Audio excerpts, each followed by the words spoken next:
ముఖ్యమంత్రి గారు ఇంకొక అన్యాయం కూడా తెలంగాణకు చేసిండ్రు.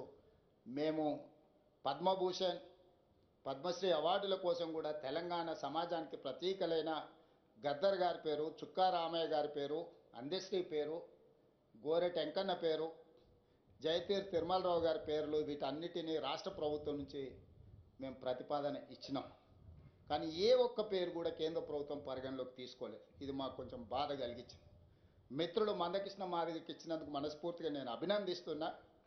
కానీ కేంద్ర ప్రభుత్వం గద్దర్ను, చుక్కా రామయ్య గారిని, జయ జయ హే తెలంగాణ అందించిన అందశ్రీని, గోరెట వెంకన్నను, జయతీర్ తిరుమలరావు గారిని అసలు పరిగణలోకే తీసుకోకపోవడం అనేది ఇది మన తెలంగాణ సమాజానికి కొంత బాధ కలిగించే అంశము.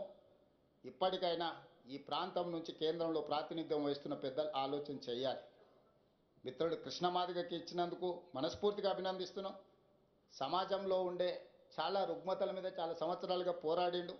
కానీ వారితో పాటు ఈ నలుగురు ఐదుగురు పక్క రాష్ట్రంలో 5 ఇచ్చినప్పుడు కనీసం మనకు ఒకటి తక్కువ ఇచ్చిన 4 ఇచ్చినా కూడా ఈ పెద్దలందరికీ గౌరవం దక్కు ఉండేది.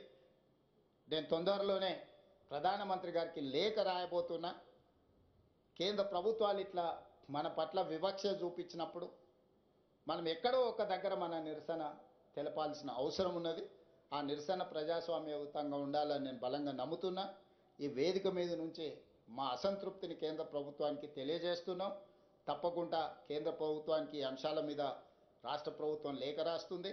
అదేవిధంగా మిత్రుడు గంటా చక్రపాణి గారు అన్ని కాలేజీలల్లో ఫీ రియంబర్స్మెంట్ మీరు అమలు చేస్తారు.